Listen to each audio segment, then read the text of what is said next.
6 p.m. in Baliveng in the west region of Cameroon. Same time right here in our headquarters in Akwa Douala. Good evening, ladies and gentlemen. This is a 6 p.m. edition of the Primetime Newscast on Equinoxe television. First, our major stories. Inhabitants of Cameroon's economic capital city, Douala, grow wrinkled faces over an overwhelming stench emanating from the heaps of garbage, drains and gutters across the city. Locals are questioning the effectiveness of the Douala Clean City initiative piloted by the City Council. We'll be getting the reactions of victims in this newscast. Also in this edition of the news, we'll talk about education as teachers' trade unions are denouncing what they qualify as massive fraud in the 2024 session of the Probatoire Baccalaureate examinations of the French subsystem of education. The Trade Union of Cameroon Teachers for Africa is demanding the cancellation of that examination. According to them, this will be able to make people to have credible information as far as education is concerned. Those are major stories. Stay with us for details and more.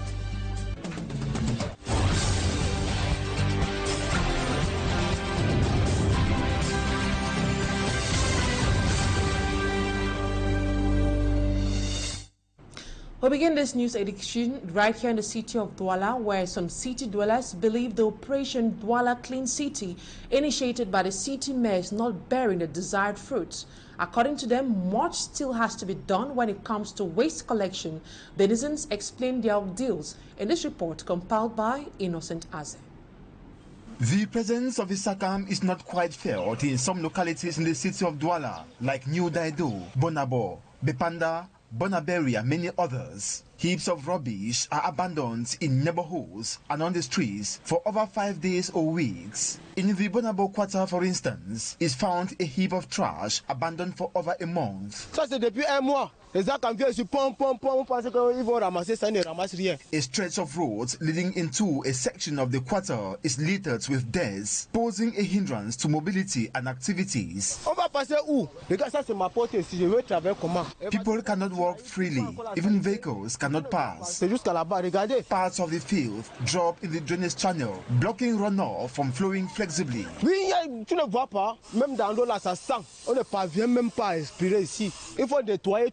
As a result, serving as a breathing ground for mosquitoes. There's too much mosquito fly and it's very smelling. It's giving children sick. Les mosquitos nous tuent ici tout. Même dans la moustique, on ne parvient pas à respirer. The situation is same in New Daido, where locals are getting friendly with the pungent smell emanating from decayed trash. On est à l'aise dedans. C'est notre quotidien. Ça embellit la ville. Si c'est pas pour embellir la ville, c'est pourquoi alors? Pourquoi c'est là? With the waste often falling into the drainage channels, the result is inundation during heavy rainfall, suffered by the population, who wish to see fruits of the Operation Douala Clean City. Quand il pleut, ça remonte comme vous pouvez le constater. Nous demandons vraiment à l'État de nous aider, de nous venir en aide. Though the Douala City Council authorities are doing their utmost best to keep the city clean, the population living in rubbish implore them to double efforts for the Operation Douala Clean City to earn appreciation or credit. Innocent Aze reporting there. Meantime, the senior divisional officer for the Wuri division has ordered the construction works should stop on an area where tens of houses were controversially demolished in the Yasser neighborhood. Hundreds of people were rendered homeless in this demolition exercise. From Yamshong Sanda now explains to us the challenges faced by victims and how they are coping as of now. A large scale of debris viewed from across the road. They are scraps from tens of family buildings shattered in a controversial demolition exercise in Yasser, a neighborhood in the Douala Free subdivision. Wreckage is all that is left of the area after the passage of bulldozers. 2 weeks after, helpless victims have raised makeshift structures on the site with unbearable living conditions. This is where my children sleep. This is the only thing that serves as a cooking pot for my entire family. In arbitration, the senior divisional officer for the Wuri division has ordered for works to stop on the site after observing that the site was indeed inhabited, contrary to information given by the individual claiming ownership of the land. The senior divisional officer discovered that the land dispute opposing Chemo to us did not concern this site in reality. The area concerned is across the road, so the SGO didn't authorize any demolition exercise here. Le préfet a été clair là-dessus. Le préfet a calmé nos affaires. The SGO gave us hope and promised that the case will be forwarded to the right quarters. In the meantime, no construction work shall go on here. On the 10th of June 2024, municipal police agents barricaded the area under the pretext to free public space. Hours later, they proceeded to aid in a demolition exercise that saw tens of family buildings and a school reduced to nothing. And over to education, Cameroon Teachers Trade Union for Africa are demanding for the cancellation of the 2024 session of the probatoire and baccalaureate examinations over accusations after news circulated that exam questions were leaked. According to Teachers Trade Union, acquiring certificates through this means would discredit the educational system at the national and international level. Malagro in the following report tells us that the government is yet to react to the rumors of leaked probatoire and back exams in different examination centers. Her report. The silence from the government authorities since rumors of the leaked probatoire and back exams went viral on social media is a disturbing situation to the educational sector. The Secretary General of the Cameroon Teachers Trade Union for Africa condemned this act. Nous pensons que cette année on a touché le fond. We believe that this year's case is more serious and calls for government reaction to clear the air because it's a national problem.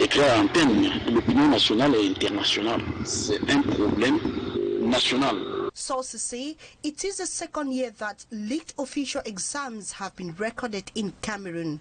Question papers that are seen online few hours before the start of the official exams already treated by the students in class. Nous pensons qu'il faut regarder au niveau de l'office du baccalauréat. Parce que quand presque toutes les épreuves se trouvent sur les réseaux sociaux, ça veut dire... I think the baccalaureate board is to be blamed. Certificates that students obtain through such means are considered as fake certificates. The government cannot be fighting against fake certificates and yet give a deaf ear to this. Ne pas prétendre lutter contre le faux diplôme en fermant les yeux sur les fraudes. According to the Cameroon Teachers Trade Union for Africa, the main subject that was leaked were mathematics and physics for the science students. Such acts devalues our certificates, both national and international. The Cameroon Teachers Trade Union for Africa and other actors of the sector urge the government to establish appropriate sanctions to such practice in Cameroon. Still on education, the collection of money from students for the organization of defense, decoration of defense halls and serving of meals in any part of the school premises on the Day of Defense has been banned by the rector of the University of Yaounde 1. This has been emphasized by the Dean of the Faculty of Arts, Letters and Humanities in a correspondence signed recently, as Innocent Aze tells us. It is a measure taken by the Dean of the Faculty of Arts, Letters and Humanities at the University of Yaounde 1. Henceforth, no more serving of meals in classrooms, amphitheaters and offices on the occasion of defense. In a communique signed on June 18, Professor Christian Felicite Ewane Eso also orders members of the jury to stop collecting money from candidates for certain services as well as decoration of the defense hall, which to him causes severe damage on public structures and pedagogic materials. The note of the Dean lays emphasis on the denunciations made by the rector of the University of Yaounde 1 days back. On June 12, to be precise, the rector, while addressing heads of departments, coordinators and others, underlined with red ink what he terms anti-academic pressures mounted on students for the organization of defense.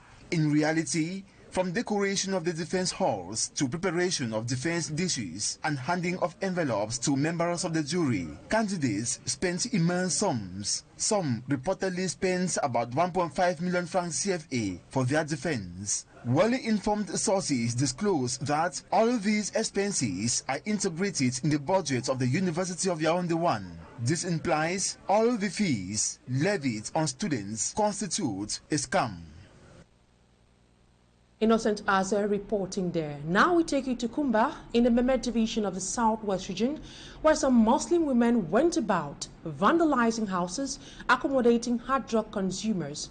The women say they are tired of all the atrocities committed by hard drug consumers in their area. Our Kumba-based correspondent Zaiwe gives us latest updates from Kumba 2. Kumba 2 subdivision is taken by storm this afternoon by Muslim and Christian women who are protesting against drug dealers in the Kumba 2 subdivision. The Muslim women have gone mad, and some of them even told me that within their garment that they are putting on, they have short knickers and they are ready for anything. They went into the hinterlands, into the quarters, and destroyed all the hideouts where these guys come, their children come and smoke and take this hard drug. They say enough is enough, and they are giving signal, warning to the forces of law and order that those who are taking bribe to these drug dealers, enough is enough, and that any child caught within Kumba 2 and released within a few days or hours, that institution would have it hot within the Muslim women in Kumba 2. They are calling on the government to take actions and support them immediately. That is a situation we are experiencing in Kumba 2 subdivision. They said drug must go. They are carrying several placards, singing and chanting that drug must go. And they are challenging the government of Cameroon to seek into this situation and discard those dealing with hard drugs, destroying their children. The women say enough is enough. The children are raping them in the house, beating their sisters, beating them up. No more child education in Kumba 2. And so they are crying on the government to immediately take measures to preempt this situation from occurrence. And that as from date, any child caught in Kumba 2 consuming hard drugs will be punished according to the laws of the women they are putting in place. Reporting for Kumba 2 subdivision, I am Zaibwe for Equinoxe TV News. Thanks a bunch, Zaibwe, our Kumba-based correspondent. Now to something else. Inhabitants of Banda subdivision, the Monga division, say they want the Ministry of Trade to intervene by reducing the price of basic commodities in their locality. The cry of inhabitants comes at a time when the price of tomatoes skyrockets, with one tomato sold at 100 francs, as Magic Angable reports. Consumers of tomatoes in the Banga main market of the Monga division decry the increase in the prices of tomatoes. Tomatoes have become expensive. 5 tomatoes are sold for 500 francs CFA, implying one is 100 francs. It's impossible to make tomato sauce with 5 tomatoes. One needs at least tomatoes for 2,000 francs CFA. Like tomatoes, everything in the market is shared. When you come to the market with money, you are going back without knowing actually what you have done. So the life is very difficult now.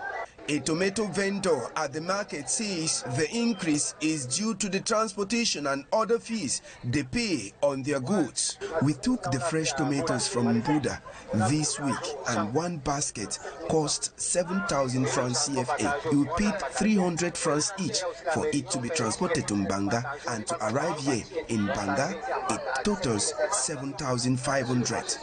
According to the tomato vendor, the influx of other nationals at tomato farms could be a reason for the increase in prices. There is a big problem because it seems the frontiers have been reopened. We met many Gabonese in the farm who didn't care about the prices per basket. We need 100 baskets, but they need 1,000 baskets with cars available to travel with it immediately. Apart from the increase in tomatoes prices in the Banga main market, buyers also see things have generally gone expensive. Things have become very difficult. With 5,000 in the market, you can't buy anything. Smoked fish is 5 for 2,000 francs CFA. and the quantity can be used to prepare a meal for 3 or 4 people at home. They are now hoping for the situation to be remedied, without which it will be difficult for them to feed their families. We leave Monga in the Monga division now to the West region, where the creation of a second-class chiefdom in the Menwa division has led to tension in Balan. The population are accusing the Minister of Territorial Administration of creating chaos by violating the procedure for the reclassification of chiefdoms. For them, this decision by Paula Tanganji comes to destroy the efforts of the Balan sons and daughters who have been trying so hard to develop their land, as Ase Luciliengu tells us. Following a ministerial decree signed by the Minister of Territorial Administration, Paula Tanganji, the Menwa division in the West region now has a new second-class chiefdom. Balikwet, which before now was a third-class chiefdom, has been reclassified and associated with 5 villages to create the new second-class chiefdom. The decision, according to some inhabitants of Balikwet, is to encourage their chief, who has been working tirelessly to develop their village. At the time we heard of the news, the entire village was happy. Since the installation of the chief, all our challenges have been resolved and developmental projects realized. For example, we now have an integrated health center, electricity, and others. While other children of Balan are rejoicing, others see the decision as controversial. We are not happy. The news is not a good one. Balan is not supposed to be divided. During our investigations carried out with respect to the controversy, the paramount ruler of Balan refused to receive our team, but in his recent public outings, he expressed frustrations, condemning those trying to divide his paramount chieftaincy. Citing examples from other villages, he says no one has tried to dethrone a chief. However, some people from Balikwet say they still consider themselves part of Balan, and the decision is not a bad one. And now we talk something else. Many more people are falling prey to hackers via WhatsApp. Despite the efforts of government institutions like the Ministry of Telecommunications and the National Agency for Information and Communication Technologies, cybercriminality continues gaining ground in Cameroon, as Babla Jonathan tells us more.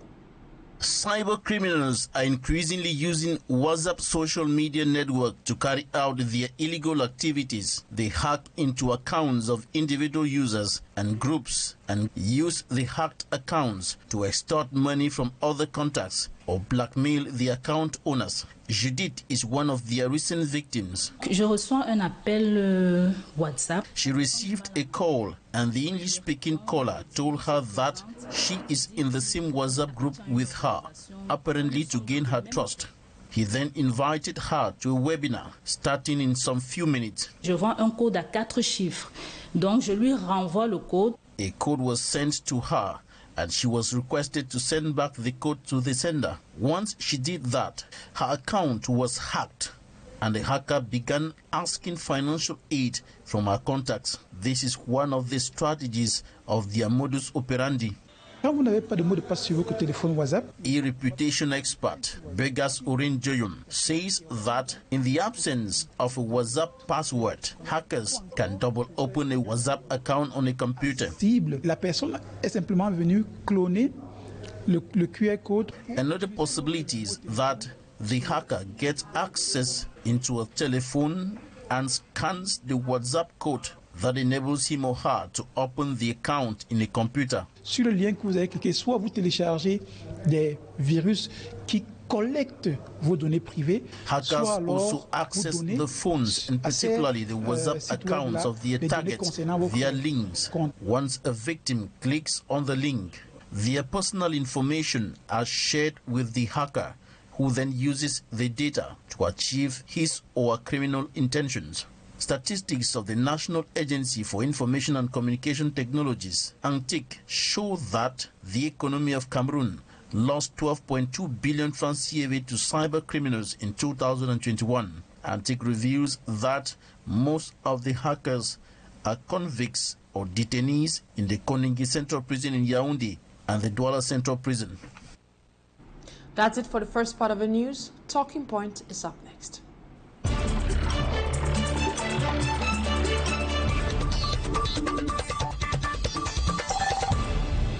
Tonight on Talking Point, we'll be discussing on recent happenings in the city of Bamenda, with the most recent being that of the burning of vehicles, including taxis, by alert separatist fighters. And to discuss on that, we'll be having a human rights advocate. He's the executive director of Finders Group Initiative, Gabi Ambo. Good evening, Mr. Gabi Ambo. It is a pleasure having you on Talking Point tonight. Can you tell us, how is the city of Bamenda today? The city of Bamenda, it's seemingly calm but tense because of all we've observed for the past days, cognizant of the fact that there have been some incidences and many people have been scared, and though we're already gradually getting accustomed to the kind of things that happen, the gunshots, sporadic gunshots are happening. I think the people of Bamenda are resilient on ground and trying to see how to cope, to put in place a coping mechanism actually that carries them through, and what to do on ground. Cognizant of the fact that there are lots of challenges. We have gunshots from left and right, front and back, and even at your top, you find these challenging situations. Bamenda town is that kind of resilient town, a kind of town that definitely has the people who have their feet on ground and actually believe in the life within their city. And in spite of all the challenges, most will stay close and stay strong to the principle on ground.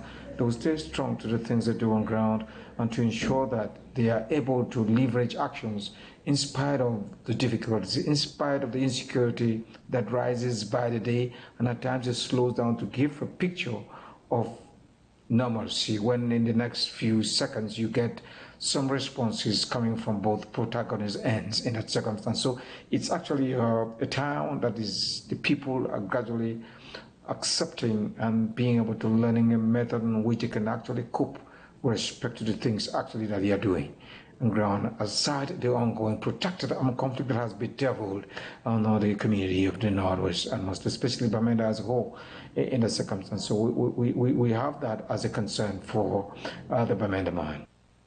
Gabi Ambo, taxi drivers in Bamenda now seem to be targets of separatist fighters.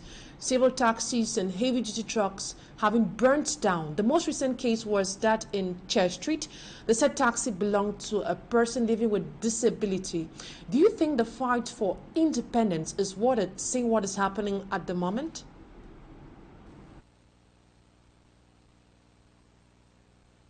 Yeah, taxi drivers in Bamenda now seem to be a target, and the heavy-duty trucks as well, with respect to the ongoing armed conflict, the protracted armed conflict that has bedeviled the Northwest and Southwest for quite a while now, close to 80 years now. So recently we've had a series of attacks, and most especially this hinges on taxi owners, and then heavy-duty trucks that happened a few days back. Yesterday, the 18th of June 2024, we witnessed a scene wherein a taxi was burnt, and then the proprietor happened to have been a disabled person who had been using that as his main source of income. This makes the situation on ground quite challenging and really difficult to understand, cognizant of the fact that people need to survive, people need to live and be able to work on getting issues of their families taken care of.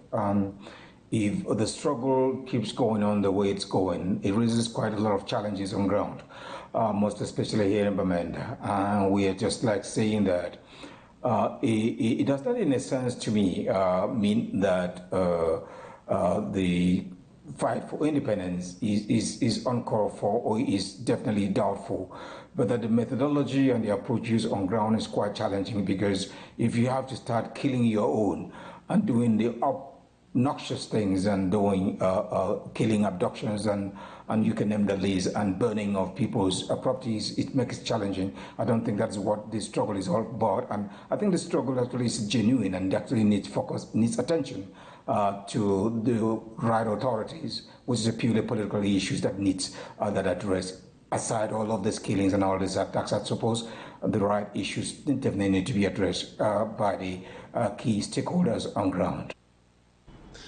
The same separatist fighters have urged owners of taxis to paint their vehicles with blue and white paint, which is a representation of the supposed Ambazonia Flag. Is this risk worth taking? And let's recall that the same separatists asked owners of vehicles not to use the CEMAC number plate. As a civil society actor and a human rights advocate, is such a risk worth taking?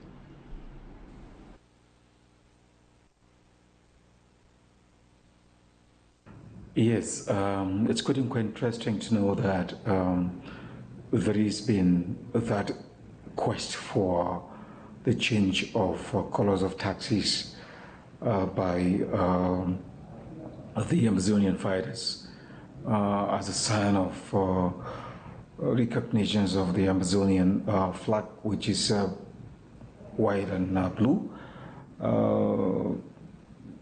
That is this what the risk taking, and cognizant of the fact that in the past there had been the cry and the urgency and pushing vehicle owners to change the CEMAC number plates on their cars to see if this is a risk worth taking. To see, it's important for us to understand that things of this nature do crop up within liberation struggles.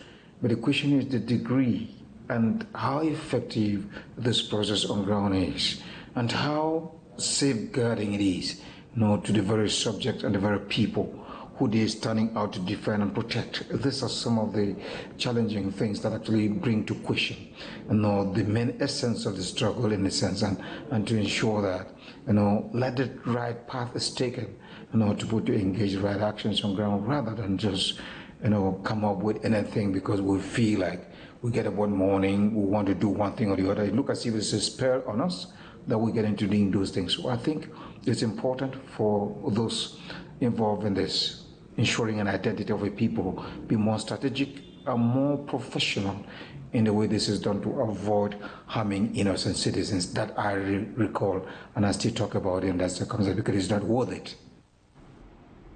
You're currently live from Bamenda. We'd like to know, how has life been in Bamenda after the decision of the STU of Bamenda prohibiting the movement of motorcycles from 6:30 p.m. to 6:30 a.m.?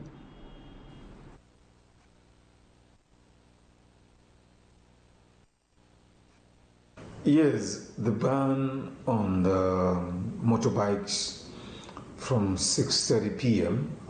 till 6:30 a.m. has not been good, and actually has brought a toll of hardship on the people in Bamenda, given that they use motorbikes to enter the quarters wherein taxis cannot go, and away from that, the taxis themselves that will have received a boom around from the non-state armed groups who actually have put a ban on taxis after 6:30 p.m. not to move. And so this makes life quite challenging for circulation, people moving from one part of town to the other. And this is actually having a serious toll economically and socially on the people in Bamenda in that circumstance. So we think that this definitely needed some advice on the DO who actually put in place this ban to ensure that an alternative measure can be used and to contribute in helping the circulation of life in Bamenda be acceptable and be within the time frame as it's always been before. And so to let them be able to circulate and carry people to the nooks and crannies of Bamenda town it's quite troubling and disturbing, cognizant of the ongoing protracted armed conflict that people who actually have barely been surviving and managing their life now find it worse because they can't go out at certain hours because they cannot use the means that they have, which is going to facilitate their movement and carry them to carry out their daily activities. So we think that's important for the authorities of Bamenda town to reverse that decision and make life more susceptible to living. Gabi Ambo, human rights advocate, executive director of Finders Group Initiative, speaking to us live from Bamenda. Thank you so much for your time. And that's where we'll put an end to today's edition of the 6 p.m. primetime newscast on Equinoxe Television. Thank you, ladies and gentlemen, for your keen attention. Stay in the company of more interesting programs on ETV. See you tomorrow, same time, God willing. Bye-bye for now.